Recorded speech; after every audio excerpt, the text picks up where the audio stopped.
tiny dream team. It is Pascal Paul and Tampa Tammy. She's behind the camera. Hello. How are you today, Miss Tammy? I'm hot. Yes, it's very hot. We're suffering for our subscribers. It's stifling. Dear, it's stifling in this home. Because we're in Florida. We are in Punta Gorda, Florida. We're on Tamiami Trail. And we're showing you tiny homes. So anyway, let's get into this one. This is a Winston home. It's RV certified. It's a park model, so to speak. This is a 12 foot by 46, so considered the RV ANSI certified. Tammy's in the living room. I hope she showed you outside. It's got hardy board siding, got the Trex decking. It's got the metal rails around the porch. It does come with that nice 7 foot 5 inch porch. Here is the floor plan. This is the Gulf Breeze by Winston Home Builders out of Winston, Alabama. And there's the floor plan. It is a 12 by 46, 393 square feet, 1 bedroom, 1 bath. Nice French door on the front. Big long windows here in the living area. As you can see to Tammy's left, 3 of them. Gives you plenty of light, which she was just complaining about because it was glaring. But she is in the living room looking around here to the kitchen.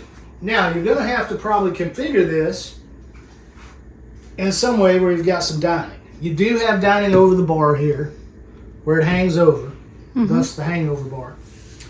This is your laminate countertop.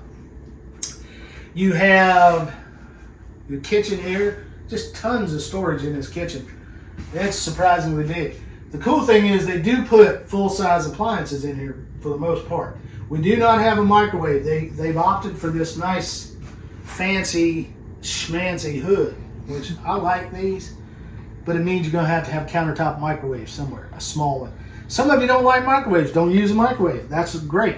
And you don't have a dishwasher. And you don't have a dishwasher. Because they use this for in-house sink. Right. Wide on this side, narrow on this side with your gooseneck pot. Your doors, solid wood, soft close. And I'll get out of this U, but it's a U-shaped kitchen. You've got these nice 30-inch tall cabinets. We're at Regional Homes in Punta Gorda, Florida on Tamiami Trail. If you have questions about this home, come and see Miss Shelley, the mobile home queen. She will answer any and all of your questions. And we're going to put a link to their website. We're going to put a picture of this business card in our community page, and then we're going to put all their information with the link in the description of the video. If you guys haven't been looking at the description of the video, you need to. Again, if you want pricing, you're going to have to contact her because we're in South Central Florida. This is where they do all these 55 plus communities for seniors. So they price these to put them on a specific lot somewhere. Package deals. Package deal. So if you wanted this home somewhere else, you're going to have to work with her to figure that out. Or you're going to have to find where Winston sells them somewhere more local to you. But if you got any questions about pricing, get with Miss Shelley. I've got some information a little bit. I'll give you some general information along the video as to what some of these things cost. But we'll leave it at that. Contact Miss Shelley. All right, around your Whirlpool, big, huge air conditioner here, refrigerator, you have plenty of storage space. Right. You got the cabinets. As you walk into the hallway, to the Tammy's left here, my right, you've got your room for your stackable. Okay. Right there. And let's hit this first. Okay. You've got a really nice extra large linen or pantry, whatever you want to do. And or pantry or combo. Yeah. You can put pantry stuff on one side and linen in the other. Or just extra stuff you want to keep. Right. Or your multi-pot, what is it, crock pot, or your... Yeah, you could use it as an appliance garage. Right. And you've got your Craftsman style molding around the doors. Mm-hmm. Now this is drywall. Finished drywall. Finished drywall in this RV park. It's not textured. That's nice. It's just flat. And over here, they don't want you to get in the door. We have the bathroom. Now you can opt for a chair height toilet. These do not have them. So you're not going to see any of my shenanigans in there because I don't want to squat down and get back up. But you do have a beautiful tiled shower, right? With the rain shower head. And a nice sliding door. And that's about I want to say 9 or 10 inch step over in. Which as you get older, you don't want those big bathtubs to climb into. It's just too dangerous. Right. Water and big steps for older folks don't mix well. You got nice big vanity with storage underneath, soft closed doors. You know what I like about their models as well is they put a window in and you get the fan. Yeah. So in the old days, you either got the fan or you got the window. Yeah, you're talking old days. 1980s, actually. Remember? Because our house is like that. Yeah. And we hate it. The 1980s, you got to think, that's 40 couple years ago. Right. These have the arch panel doors. As you come on back, we're going to go into the master. This one is staged with that looks like a full-size bed. But this is plenty big enough for a queen and maybe even a king if you wanted to have a little bit of tight space. But you've got a mini split above the bed. You've got a window here on the back of the home. Your mini split head unit, which we haven't turned on. Let me get some light in here. Right. There we go. Now you've got your barn style. And then you've got your electrical panel back here, 200 amp service. We don't need to necessarily show it. Yeah, you guys have seen plenty of these already. You're probably a master at what one looks like by now. Amp electrical service. If you've seen our channel. Enclosed. And then we just walk back out. I think, based on what I can tell, these Winston homes have the Nice floors. They're nice. I think it's sheet vinyl though. I don't think it's the actual. Oh yeah, it is. It's really hard to tell. Like from up here, it looks like really high-end luxury vinyl. Yes. It's a nice pattern. Right, it is. But you've got the beam that runs all the way from the kitchen to the front of the house, and you've got plenty of recessed lighting. I like the pattern they've done with the recessed lighting here. Like and I wish you could smell the model home. It smells so good. It's wonderful. Now the question comes: do you want you like this furniture? Do you want the decor? Do you want the furniture? Do you just contact Miss Shelley? She can get you hooked up with that. It comes along. If you want it, you have to pay additional for it, but you just have to talk to her. Again, this is the Gulf Breeze by Winston. This is a RV ANSI certified. ANSI, you mean? ANSI, well, however you say it. 393 square foot. Depends on where you live as to whether you can live in it or not. So you have to consult with your local regulations about, oh, you put me right in the air conditioning. Wonderful. This is great. Look at this. Yeah. But it depends on where you live as to whether you can live in something like this or where your land is. Or if you haven't bought land and you're going to buy land, you always need to do your homework. Check with your local government agency about restrictions on your land. As I was saying, you have to check your local regulations. Can you put a cabin, shed conversion, RV park model, tiny home, ANSI certified, or a HUD home, whatever. ANSI. Whatever your choice is in the home, your land has to be able to accommodate it based on local regulations. And we say this all the time. Tinier homes are somewhat of a niche in most of the niche in some of the parts of the country. You know, it's like it's a cross between, they look at it as a cross between a mobile home and a regular house, but it's so tiny. What do we do with it? And then people give it a bad name because they'll go out there and they'll buy a $7,000 shed and then they'll jack it all up and they make it look awful. And then they'll leave all their crap laying around on their property, and it devalues the neighbor, and they don't take care of anything. So it gives everybody this mindset of, ooh, that's awful. We stayed just south of Sarasota. I forgot the name of the town. In our camper, okay? Our little A-frame pop-up hard wall camper. And we went to a Cracker Barrel. because Cracker Barrel is very accommodating towards RVs. And we read online on iOverlander and Dirt and all this stuff about, okay, you can park here. So we go there last night, and the big section in the back that they had paved and put up the curbs and everything specifically for RVers, it was roped off and there was nobody parking there. So we had to park out on the street. There's a cul-de-sac. The road ended right in front of Cracker Barrel. And there was 2 or 3 other people parked there. So we parked there. Well, this morning, Tammy went into Cracker Barrel and she got to talking to the lady that works there. Her name was Vivian, believe it or not. Vivian. It wasn't the same Vivian.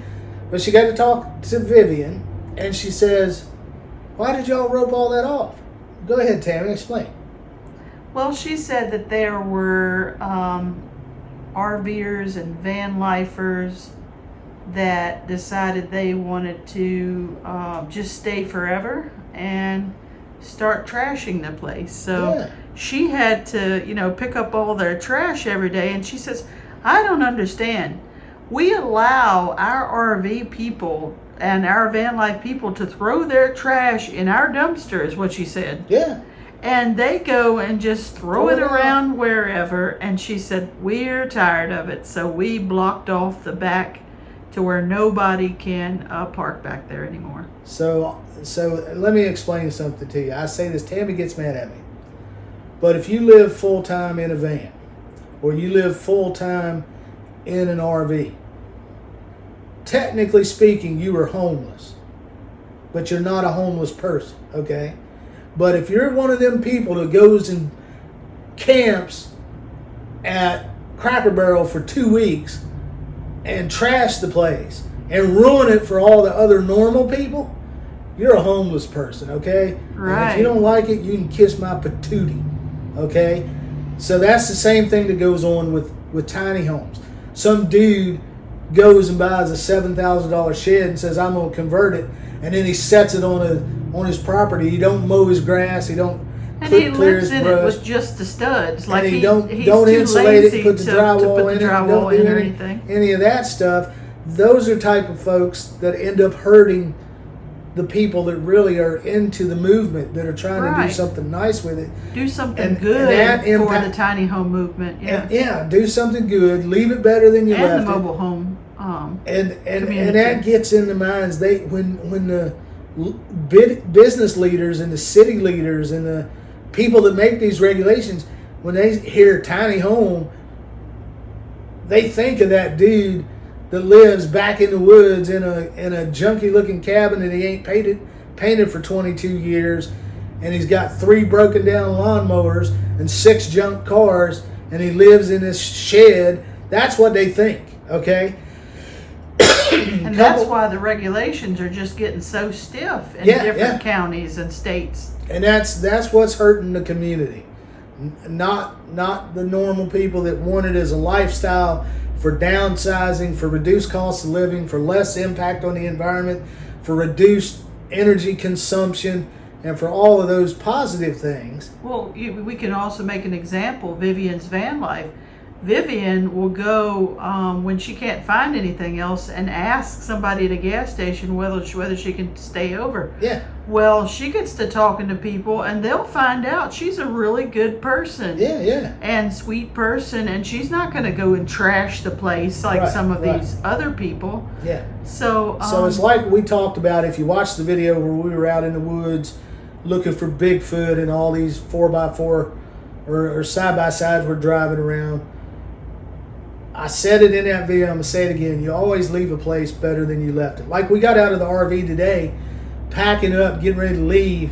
What'd Tammy do? She got a Walmart bag that we keep to put trash in and stuff. She went around in the woods and picked up other people's trash. Mm-hmm. So we're leaving the place a little better than it was when we came there. So that's the idea with motorcycling, dirt bike, and all that stuff. You don't go in the woods and trash the woods. It's called respect, guys. And if these people don't know respect, maybe they need to listen to the song about respect, right? Yeah, R-E-S-P-E-C-T.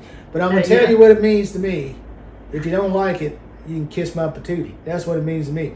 Because you ain't had your butt spanked, and that's your problem. And you're a hippie, and you're out there smoking your ganja grass. We had to move last night because somebody sitting in one of them vans was burning one. They were up in smoke like Cheech and Chong. Yeah, it was like I can't imagine if they had, like, they didn't even have any windows cracked. They just had like a little fan unit at the top. Yeah. So I can imagine if he just opened up the van, smoke would just pour out like a 5-alarm fire. Because we had parked at one spot and we start popping up the camper. No sooner get it popped up and we're starting to get ready to put stuff in it and get ready to sleep, we start smelling it. It worse than a skunk drifting across. And I'm sorry we're ranting. I'm sorry we're ranting, but I just wanted to say that because the regulations are getting tougher. They're not getting more relaxed. Right. Why are they getting tougher? It's because of the bad apples. Okay? And that's why there is a lot of these 55 plus communities and other communities, mobile home communities and RV communities that have all of those restrictions, and they have the high rents, and they have the bylaws of the community, and they follow them, and they have police, pretty much, not real police, but people that police the neighborhoods to make sure that, you know, everything's on the up and up, because we don't need people like this in our community. Some of that can go too far. I understand. You get the Karens. Education would be nice for these people. And stuff like that. But, I mean, there has to be a standard. It's like the homes. They're built to a HUD standard. They're built to an ANSI standard. They're built to a standard home residential building code standard. But there's got to be some standard, you know. And when you turn it into no standard, there's no trash, you know, or no standard, it becomes trash. And that's why it's so tough with the tiny home community nowadays, you know. So anyway, that's enough of the rant. But we have several homes here at Regional Homes we're looking at. We're going to have several videos from here. So keep watching. If you like this content, hit the like button. If you really like it, subscribe and share it with your friends. You can share on Facebook or any other social media. Share, get the word out there that we're out here doing this. And like we said in a couple other videos, and I think at the beginning of this one, we're here suffering for our viewers. We are suffering for the cause. It's hot and humid in Florida. But I guess it's better than being where it's minus 22 degrees. So wherever you're at, you guys stay safe. I know winter is out there. We're just not where winter is right now. We're not affiliated with winter right now. Yeah, we're not affiliated with winter. We're not gonna advertise and broadcast winter. So you guys stay warm and take it easy. We'll catch you on the next one.